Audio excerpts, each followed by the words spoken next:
Sistem pemerintahan kabinet presidensil. Kabinet presidensil merupakan kabinet pertama yang dibentuk di Indonesia setelah proklamasi kemerdekaan pada tanggal 17 Agustus 1945. Kabinet pertama ini hanya bersifat formal saja dan belum bisa melaksanakan roda pembangunan dan pemerintahan. Nama kabinet pertama ini sering juga disebut kabinet presidensil, karena setelah merdeka, Indonesia menerapkan sistem presidensil di mana presiden berfungsi sebagai kepala negara dan kepala pemerintahan. Berikut pimpinan kabinet presidensil. Sistem pemerintahan kabinet parlementer. Kabinet ini merupakan sebuah sistem pemerintahan yang parlemennya memiliki peranan penting dalam pemerintahan.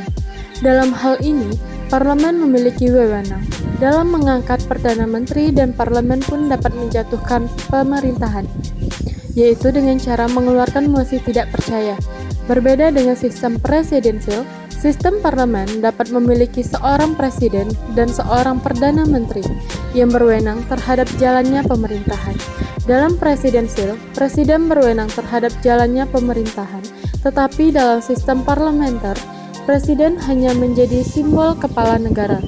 Sistem parlementer dibedakan oleh cabang eksekutif pemerintah tergantung dari dukungan secara langsung atau tidak langsung cabang legislatif atau parlemen sering dikemukakan melalui sebuah veto keyakinan. Oleh karena itu, tidak ada pemisahan kekuasaan yang jelas. Ciri-ciri pemerintahan parlementer. Dikepalai oleh seorang Perdana Menteri sebagai kepala pemerintahan, sedangkan kepala negara dikepalai oleh presiden atau raja. Kekuasaan eksekutif, presiden ditunjuk oleh legislatif, sedangkan raja diseleksi berdasarkan undang-undang. Perdana Menteri memiliki hak istimewa untuk mengangkat dan memberhentikan menteri-menteri yang memimpin departemen dan non-departemen. Menteri-menteri hanya bertanggung jawab kepada kekuasaan legislatif. Kekuasaan eksekutif bertanggung jawab kepada kekuasaan legislatif. Kekuasaan eksekutif dapat dijatuhkan oleh legislatif. Parlemen sebagai pemegang kekuasaan di negara tersebut. Kelebihan sistem pemerintahan parlementer. Pembuat kebijakan dapat ditangani secara cepat karena mudah terjadi penyesuaian pendapat antara eksekutif dan legislatif. Garis tanggung jawab dalam pembuatan dan pelaksanaan kebijakan publik jelas. Adanya pengawasan yang kuat dari parlemen terhadap kabinet sehingga kabinet menjadi berhati-hati dalam menjalankan pemerintahan. Pembuatan keputusan memakan waktu yang cepat. Kekurangan sistem parlementer. Kedudukan badan eksekutif atau kabinet sangat tergantung pada dukungan, sehingga sewaktu-waktu kabinet dapat dijatuhkan oleh parlemen. Kelangsungan keberadaan badan eksekutif atau kabinet tidak bisa ditentukan berakhir sesuai dengan masa jabatannya, karena sewaktu-waktu kabinet dapat bubar. Masa pemilihan umum dapat berubah-ubah dengan jangka waktu tertentu. Kabinet dapat mengendalikan. Hal itu terjadi pada para anggota kabinet adalah anggota yang berasal dari partai. Karena pengaruh mereka yang besar di parlemen dan partai, anggota kabinet dapat mengusai. Parlemen menjadi tempat kaderisasi bagi jabatan-jabatan eksekutif. Pengalaman mereka menjadi anggota parlemen yang digunakan dan menjadi bekal penting untuk menjadi menteri atau eksekutif lainnya. Berikut negara-negara yang memakai sistem pemerintahan parlementer.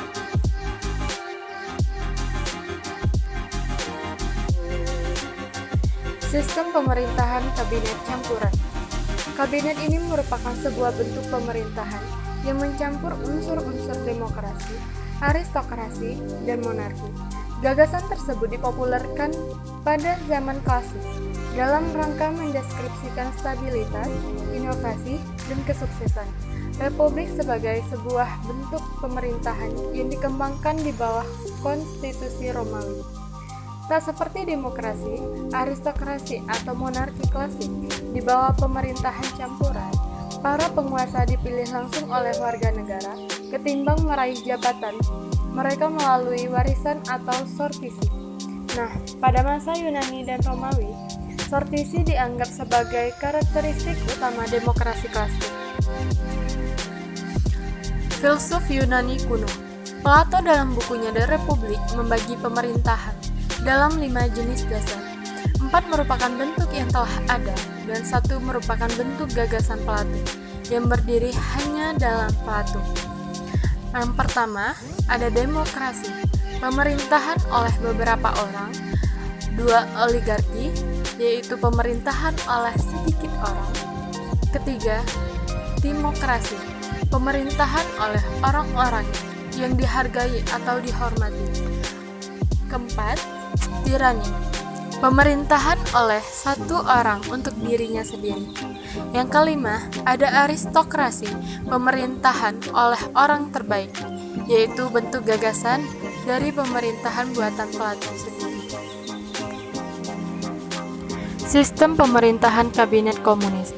Negara komunis merupakan istilah politik yang digunakan untuk mendeskripsikan bentuk pemerintahan suatu negara yang menganut sistem satu partai dan mendeklarasikan kesetiaan kepada komunis. Negara komunis juga ada yang diberi beberapa gelar, seperti Republik Rakyat, Republik Demokratik, Negara Sosialis, dan lain sebagainya.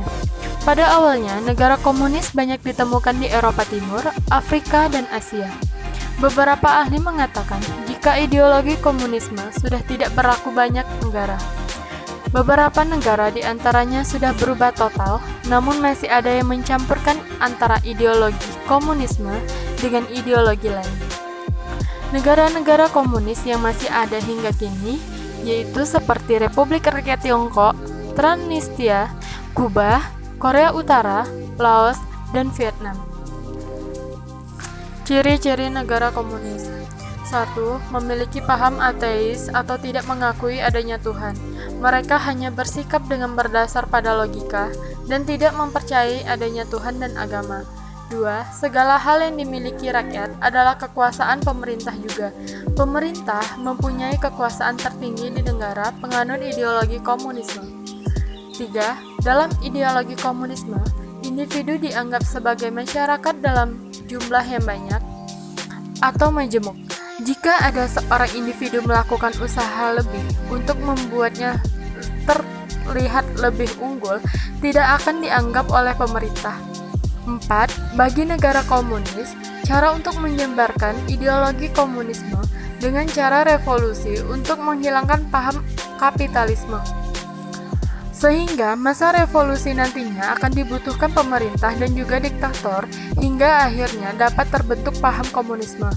5. Semua sistem transportasi baik darat, laut, maupun udara adalah milik dari pemerintah. 6. Di dalam negara komunis, hukum dan negara dihilangkan sebab tidak diperlukan lagi keberadaannya. 7. Penyediaan bahan baku sampai dengan distribusi dikontrol penuh pemerintah, sehingga tidak akan dijumpai sistem pasar. 8. Untuk ekonomi luar negeri, ditangani sepenuhnya oleh pimpinan komisaris rakyat.